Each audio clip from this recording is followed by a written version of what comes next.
How are you enjoying the onset of dictatorship in India? Are you enjoying it? लोकतंत्र की जो मौत हो रही है उसके बारे में क्या लगता है आपको? क्या महसूस हो रहा है कि जो इस देश ने 70 साल में बनाया उसको 8 साल में खत्म कर दिया गया है? आज हिंदुस्तान में लोकतंत्र नहीं है। आज हिंदुस्तान में 4 लोगों की डिक्टेटरशिप है।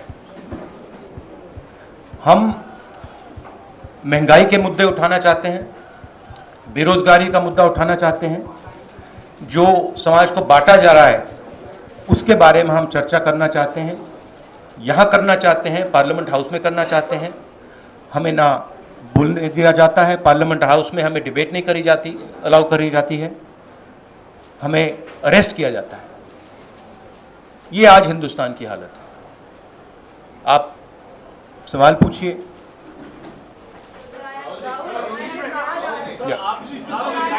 In English. Look, what we are witnessing, is the death of democracy. That's what India is witnessing. What India has built, brick by brick, starting almost a century ago, is basically being destroyed in front of your eyes. All of you know it. The whole of India knows it. Anybody who stands against this idea of the onset of dictatorship, doesn't matter who he is, where he comes from, which state, which religion, male, female, he is viciously attacked, put in jail, arrested, beaten up. One second. The idea is that people's issues, whether they are price rise, unemployment, violence in society, people's issues must not be raised.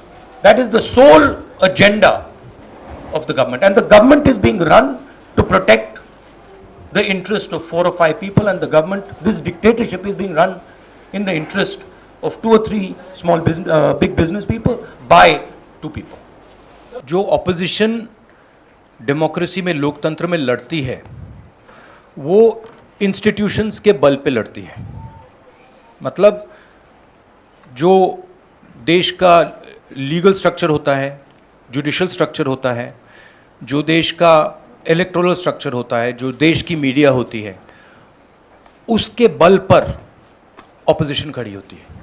वो सब जो institutions हैं, वो सब के सब सरकार को पूरा सपोर्ट दे रहे हैं। क्यों? क्योंकि सरकार ने अपने लोग इंस्टीट्यूशंस के अंदर बैठा रखे हैं। हिंदुस्तान का आज हर इंस्टीट्यूशन इंडिपेंडेंट नहीं है। हिंदुस्तान का हर इंस्टीट्यूशन आज आरएसएस के कंट्रोल में है। आरएसएस का एक व्यक्ति हर इंस्टीट्यूशन में बैठा है।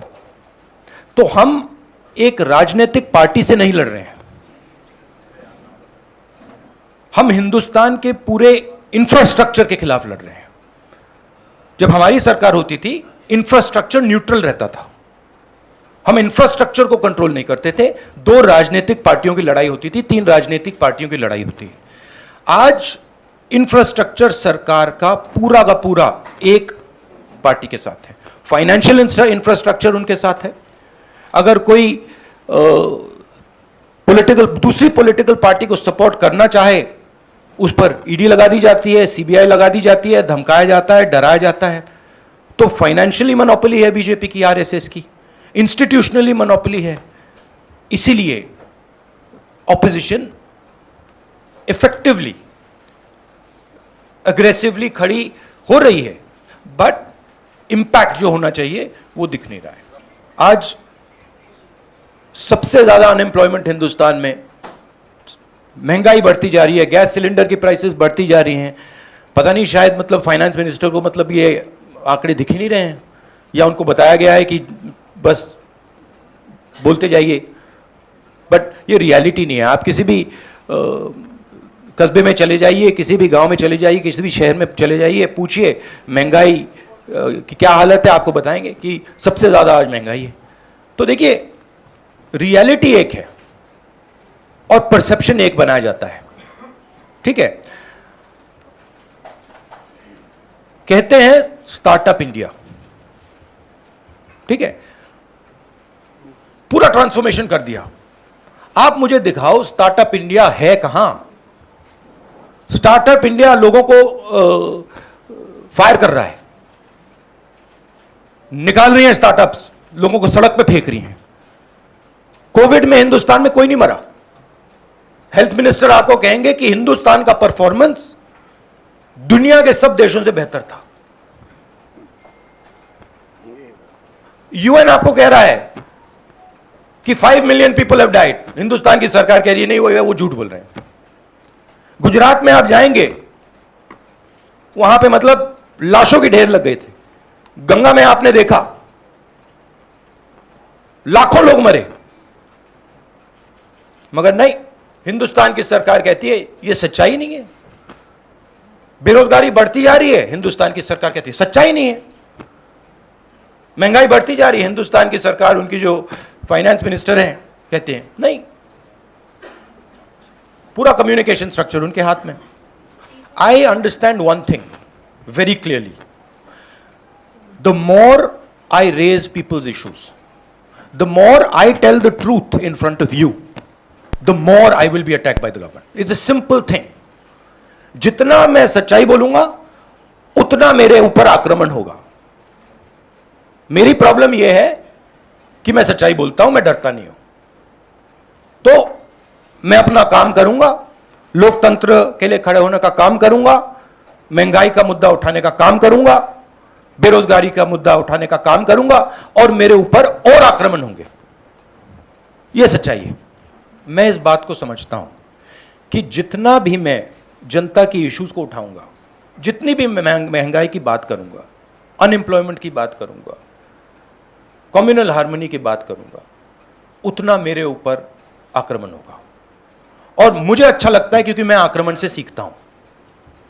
तो जितना भी है मेरे ऊपर आक्रमण करेंगे, मुझे फायदा होता है।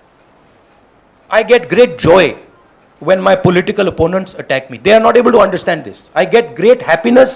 अंदर से मुझे बहुत खुशी होती है। क्यों? क्योंकि मुझे अपने जो आइडियाज हैं, अपनी जो सोच है, अपनी जो विचारधारा है, वो और समझ आती है। मुझे बैटलफील्ड जो है वो और समझ आती है। लड़ाई क्यों हो रही है मुझे वो समझ आता है, और उससे मुझे बहुत बहुत खुशी होती है।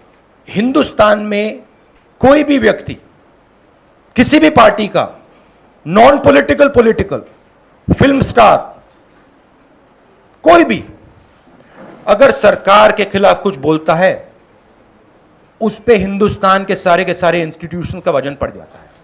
यह कांग्रेस पार्टी की बात नहीं है। मैंने जो यहां शुरुआत की, और देश को शायद यह समझ नहीं आ रही है और आएगी बात, लोकतंत्र आज हिंदुस्तान में नहीं है, खत्म हो गया है। Democracy is now a memory in India. It is nothing more. And there are consequences to this. You will see there are going to be devastating consequences to this.